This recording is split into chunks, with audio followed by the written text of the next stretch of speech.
नमस्कार, मैं आपके साथ उमा पाल और आप देख रहे हैं चंबल प्रभाव।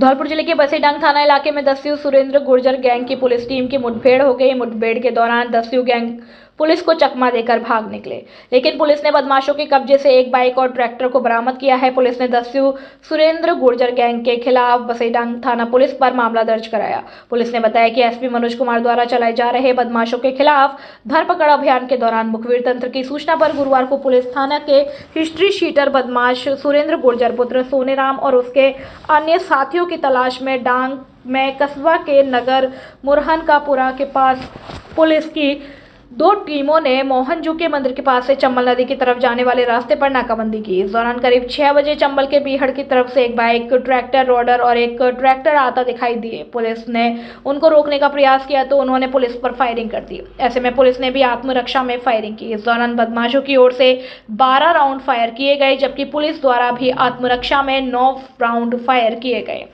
मुठभेड़ के दौरान बदमाश सुरेंद्र गुर्जर, भूरी गुर्जर और अन्य 3 बदमाश अंधेरे का फायदा उठाकर भागने में कामयाब हो गए। पुलिस ने बदमाशों से एक मोटरसाइकिल और एक ट्रैक्टर जब्त किया है।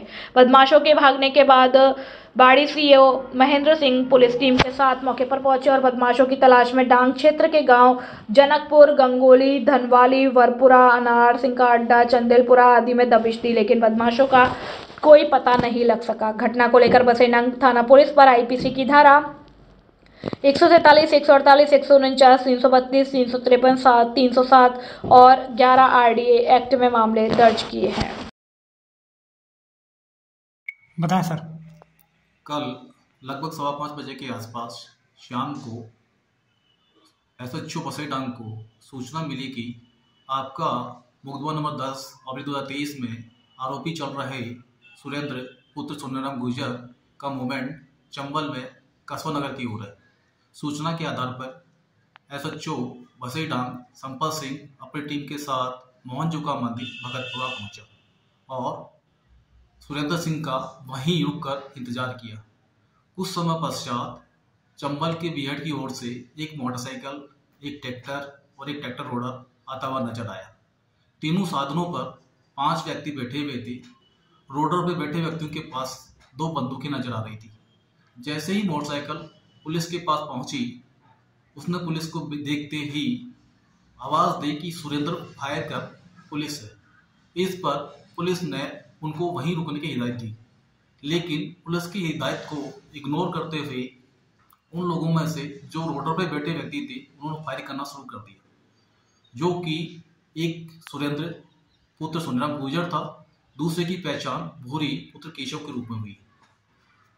फायर करते हुए वो वापस जंगल की ओर भागने लगे। पुलिस ने आत्मरक्षा में जवाबी फायर किया, लेकिन अंधेरा और बीहड़ का फायदा उठाते हुए वो लोग वहां से भाग निकले। उनके सर्च पूरी रात भर किया गया, लेकिन वो वहां मिल नहीं पाए। घटनास्थल से एक मोटरसाइकिल और एक ट्रैक्टर को जब्त किया गया है।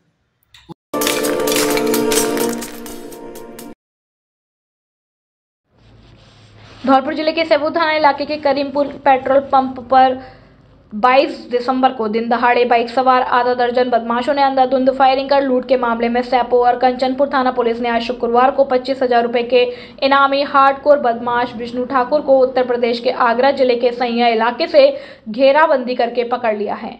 आपको बता दें कि धौलपुर जिले के सैपो थाना इलाके के करीमपुर कस्बे के पेट्रोल पंप पर 22 दिसंबर को दिन दहाड़े बाइक सवार आधा दर्जन बदमाशों ने 2 बाइकों में पेट्रोल भरवाई और उसके बाद अंधाधुंध फायरिंग कर दी।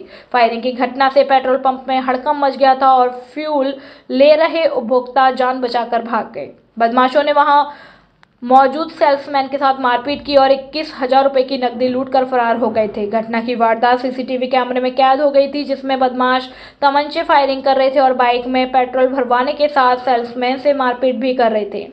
पुलिस ने सीसीटीवी फुटेज के आधार पर बदमाशों को चिन्हित कर लिया और बदमाशों को पकड़ने के लिए पुलिस ने सर्च ऑपरेशन भी चलाया, लेकिन बदमाश पुलिस की पकड़ में नहीं आ सके। पुलिस ने मामले में अनुसंधान कर आगरा पुलिस से मुठभेड़ में मारे गए डकैत मुकेश ठाकुर गैंग के कुछ बदमाशों को चिन्हित किया। घटना के बाद फरार हुए बदमाशों पर धौलपुर एसपी मनोज कुमार ने बदमाश विष्णु ठाकुर, लालू ठाकुर और अन्य 4 साथियों पर 25-25 हजार रुपए का इनाम घोषित कर दिया। लेकिन आज शुक्रवार को पुलिस को जरिए मुखबिर सूचना मिली कि 25,000 रुपए का इनामी बदमाश विष्णु ठाकुर उत्तर प्रदेश के आगरा जिले के सैया इलाके में छुपा हुआ है। मुखबिर की सूचना पर सेपू और कंचनपुर पुलिस थाने से टीम का गठन किया गया और साइबर सेल टीम को शामिल कर कार्यवाही करने के लिए आगरा के सैया भेजा गया। पुलिस टीम ने मौके पर पहुंचकर सुनियोजित तरीके से घेराबंदी कर 25,000 रुपए के इनामी हार्डकोर बदमाश को गिरफ्तार कर लिया है। पुलिस ने बताया कि पेट्रोल पंप पर फायरिंग की घटना में शामिल बदमाश विष्णु ठाकुर ठिकाने बदलकर पुलिस को चकमा देकर फरार चल रहा था। पकड़े गए बदमाश के खिलाफ चोरी, बलात्कार, डकैती और लूट जैसी संगीन धाराओं के मामले दर्ज है। पुलिस ने पकड़े गए बदमाश से पूछताछ शुरू कर दी है। फायरिंग की घटना में शामिल 25,000 रुपए के इनामी दूसरे बदमाश लालू ठाकुर को पुलिस ने 4 जनवरी को पार्वती नदी के पास से जंगलों से गिरफ्तार किया था। Yes sir. श्रीमान महानिरीक्षक पुलिस भरतपुर रेंज भरतपुर द्वारा एवं पुलिस अधीक्षक महोदय धौलपुर सीओ साहब सैमपुर द्वारा अपराधियों की धरपकड़ का अभियान चलाया जा रहा था, जिस पर आरोपी कौन पकड़ा है? आरोपी विष्णु की मुखबिर की सूचना मिली कि वो 25,000 का इनामी जो यूपी में छिपा हुआ है। इस सूचना पर टीम गठित कर वहाँ पर पहुँचे और गांव के पास में यूपी में घेराबंदी पकड़ा।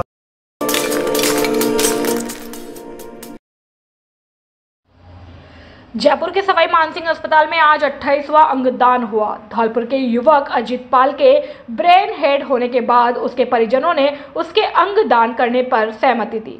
इसके बाद मृतक युवक की एक किडनी सवाई मानसिंह हॉस्पिटल में एक मरीज को लगाई गई। दूसरी किडनी और लीवर जयपुर में ही संतो कवा दुर्लभ जी मेमोरियल हॉस्पिटल में भर्ती एक मरीज को लगाई गई।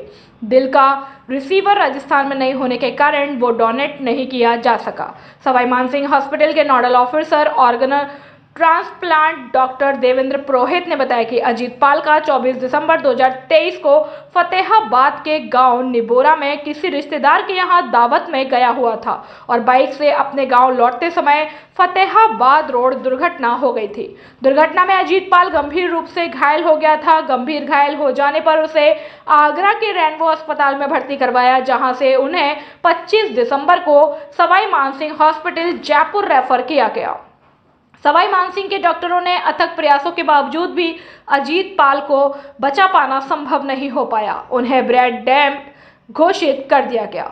डॉक्टर पुरोहित ने बताया कि डॉक्टर और ट्रांसप्लांट कोऑर्डिनेटर्स की समझाइश के बाद अजीत पाल की मां चंद्रवती, पत्नी सुमन और अन्य रिश्तेदारों ने अंगदान की सहमति दी। उन्होंने बताया कि ये एसएमएस का 28वां और प्रदेश का 55वां अंगदान है।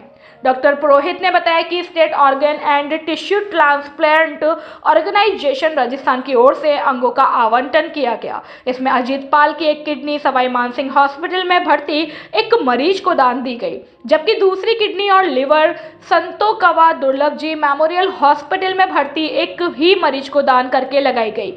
उन्होंने बताया कि यह दूसरा केस है जब एक ही मरीज को मल्टी ऑर्गन ट्रांसप्लांट किया गया। इससे पहले सीतापुर स्थित महात्मा गांधी में एक मरीज को एक साथ 2 अंग प्रत्यारोपित किए गए थे। उन्होंने बताया कि दिल को भी डोनेट करना था, लेकिन प्रदेश में कोई इस ग्रुप का रिसीवर नहीं मिला।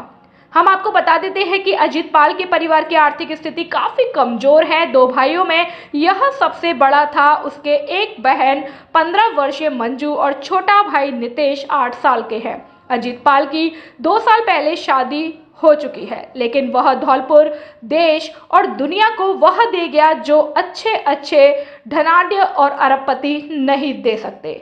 आपको बता दें कि अजीत पाल अपनी बहन मंजू और पिता राम अवतार के साथ 5 साल पहले कहीं जा रहे थे। सड़क दुर्घटना में अजीत पाल के पिता राम अवतार की मौत हो गई और बहन घायल हो गई। सड़क दुर्घटना में अजीत पाल और उसकी बहन मंजू विकलांग हो गए थे। पिता की मौत के बाद परिवार का भार अजीत पाल के कंधों पर आ गया था। आपको बता दें कि 21 में भी धौलपुर जिले के गांव गंगा दास के पुरा के रहने वाले 17 वर्षीय सेवाराम भी एसएमएस जयपुर में ब्रेन डेड घोषित किया था। सेवाराम ने भी 5 लोगों को अंगदान कर जीवन दान दिया था। मुझे जिला कलेक्टर महोदय हैं उनसे दूरभाष पर संदेश मिला कि मेरे उपखंड में नायला गांव का अजीतपाल है जिसने अंगदान किया और अंगदान में उसने 2 व्यक्तियों को अपने अंगदान दिए और उसकी मृत्यु हुई है और डेड बॉडी नायला गांव में है। उसके अंतिम संस्कार में मुझे शामिल होना है और उसका वही सम्मान देना है जो एक शहीद को देते हैं। मैं मेरे उपखंड प्रशासन के जो अधिकारी हैं, तहसीलदार जी हैं, थानेदार जी हैं, VCHMO हैं, उनके साथ इस गांव में आया हूं और अजीतपाल है उसके पार्थिव देह को नमन किया है और सब लोगों को ये संदेश देना चाह रहा हूं कि हमारे देश में इसके अंगदान के प्रचार प्रसार की कमी है। हम जीवित रहते भी अंगदान कर सकते हैं कुछ अंगों का और मरने के बाद भी कर सकते हैं। अंग है का फैक्ट्री में नहीं बनते, ये शरीर के अंदर ही है। जब हम मर जाते हैं तो हमारा शरीर के 8 व्यक्तियों को नया जीवन दान दे सकता है। ग्रामीण क्षेत्र में इसमें ज़्यादातर जनजागरूकता का अभाव है, तो अंगदान के लिए आप मेडिकल विभाग की एक साइट है NOTT है, उस पर अपना रजिस्ट्रेशन कर। मैंने अपने बच्चे अजीतपाल का अंगदान किया है। अंगदान करना महादान होता है, रक्तदान करना महादान होता है। इसमें हमसे कोई सहमति नहीं हुई, इसलिए हमने सब कुछ सोच विचार के इसका अंगदान दिया था। अजीत के कौन लगते हो? अजीत का फूफा जी लगता हूँ। ठीक।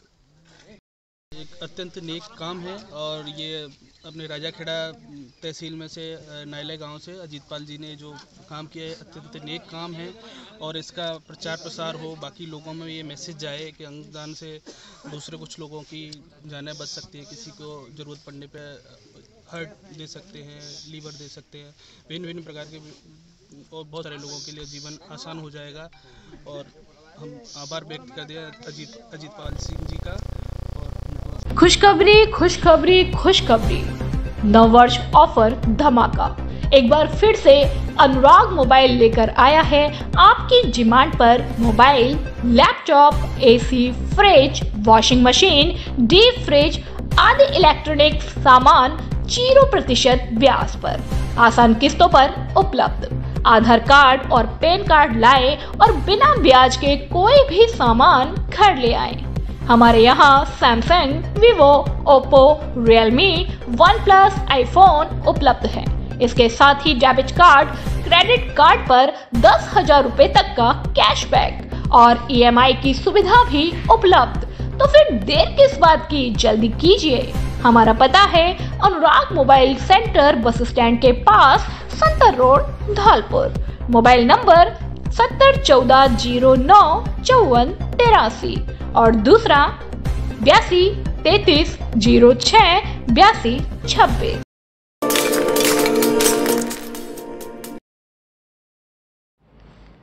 जिले में शुक्रवार को लगातार 7वें दिन भी कोहरा छाया हुआ, जिससे लोगों को सर्दी से राहत नहीं मिल रही। जिले में सर्दी के प्रकोप को देखते हुए जिला शिक्षा अधिकारी ने 5 जनवरी तक की गई स्कूल की छुट्टियां 6 जनवरी तक बढ़ा दी है। गलन भरी सर्दी की वजह से धौलपुर जिले का अधिकतम तापमान 14 डिग्री तो न्यूनतम तापमान 6 डिग्री तक पहुंच गया। सर्दी के चलते जहां लोग परेशान हैं, तो वहीं आवेरा जानवर भी सर्दी से बचने के लिए जुगत करते दिखाई दे रहे हैं। लोगों को सर्दी से राहत दिलाने के लिए नगर परिषद द्वारा अभी तक कोई पहल नहीं की गई।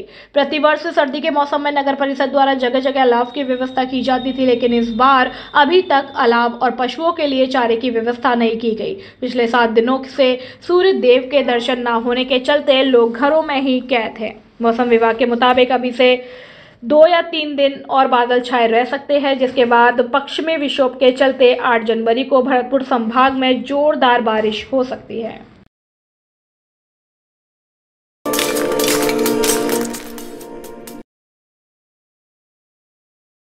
राजाखेड़ा क्षेत्र के बाजना ग्राम के अंदर 1.5 साल पूर्व में अधर में लटका स्कूल का निर्माण कार्य। राजाखेड़ा क्षेत्र के ग्राम बाजना में 1.5 साल पूर्व से स्कूल का निर्माण कार्य दर में लटका हुआ है, जिसके लिए पैसा 55 लाख रुपए की राशि स्वीकृत हुई थी। गौरतलब है कि बाजना ग्राम के अंदर उच्च माध्यमिक विद्यालय है, जिसमें बच्चों के, छात्र और छात्राओं के बैठने के लिए पर्याप्त स्थान न होने के कारण जुलाई 2021 में जगदीश प्रसाद पुत्र भंवर सिंह, शीला देवी पत्नी भंवर सिंह, जाति ठाकुर निवासी बाजना ने स्कूली अध्यापकों के समझाने बुझाने पर दोनों माँ बेटे ने अपने खसरा नंबर 1267 और 1268 में से 24 बीघा जमीन स्कूल के लिए दान की और बाद में स्कूल निर्माण के लिए 55 लाख रुपए के टेंडर जारी हुए, जिसमें से 50 लाख रुपए करीब स्थानीय ग्रामीण व्यक्ति के द्वारा स्कूल निर्माण कार्य का ठेका लिया गया, जिसने 4 दीवारी नींव खुदवाई जो गत 1.5 साल पूर्व से ही खुदी पड़ी है और सरकारी विद्यालय संबंधित कुछ पोल भी लगे हैं। इसके बाद आज तक स्कूल का निर्माण कार्य शुरू नहीं हुआ। ग्रामीणों ने बताया कि इस ठेकेदार का ठेका एक बार कैंसिल कर दिया गया, लेकिन दोबारा वह है राजनेताओं के बल पर ठेका दोबारा उसने ले लिया, लेकिन आज तक वह बंद पड़ा हुआ है, जिसके कारण संपूर्ण ग्रामवासियों में रोष व्याप्त है। ग्रामीणों ने जल्द से जल्द स्कूल निर्माण कार्य कराए जाने की मांग की है ताकि बच्चों और बच्चियों को स्कूल में बैठने के लिए पर्याप्त स्थान मिल सके। राजाखेड़ा से बुद्ध सिंह उदेनिया और प्रेम सिंह जादौन की रिपोर्ट।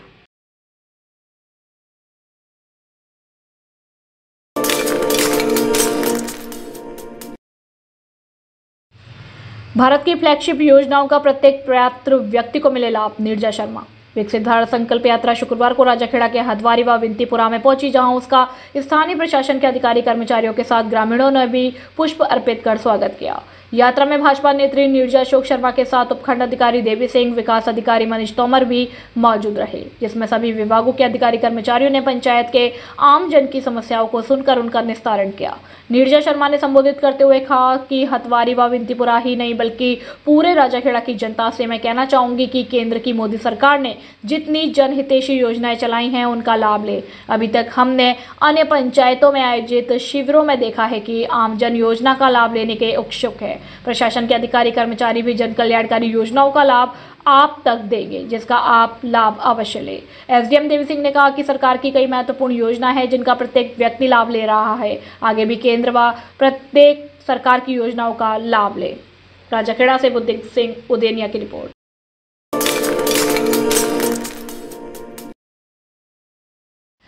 अयोध्या से आए हुए पीले चावलों से घर घर किया निमंत्रण।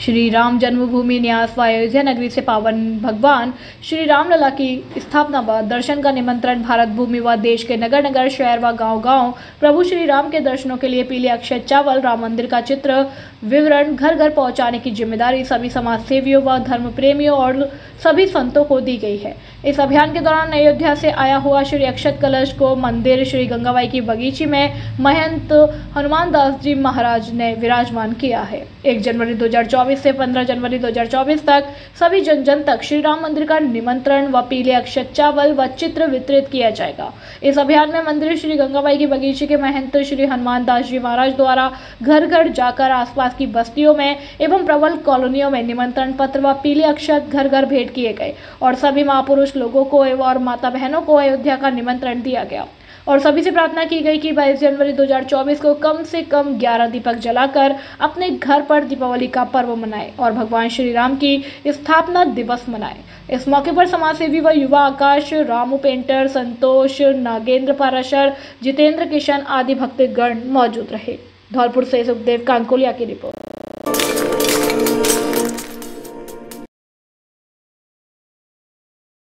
राष्ट्रीय स्वयंसेवक संघ ने जिला प्रचारक मनोज कुमार के नेतृत्व में ललित राज टिकरवार की उपस्थिति में नगला दूल्हे खां ग्राम पंचायत के प्रिंस पब्लिक स्कूल अब्दालपुर में अयोध्या में रामलला के विराजमान होने के निमंत्रण के रूप में आए पीले चावल और पत्रक को विद्यालय के स्टाफ एवं छात्रों के मध्य वितरित किया और ललित राज टिकरवार ने 22 जनवरी को एक दीपावली का नाम देते हुए सभी छात्रों को दीपोत्सव मनाने के लिए प्रेरित किया। विद्यालय संचालक मयंक शर्मा ने छात्रों को 1 जनवरी और 9 अप्रैल में अंतर बताते हुए अपनी भारतीय संस्कृति को सुदृढ़ रखने में अहम भूमिका निभाई। इस समय स्कूल का समस्त स्टाफ अमन शर्मा, कल्ला सर, शिवम शर्मा, सत्यप्रकाश, मनु परमार आदि स्टाफ मौजूद रहा।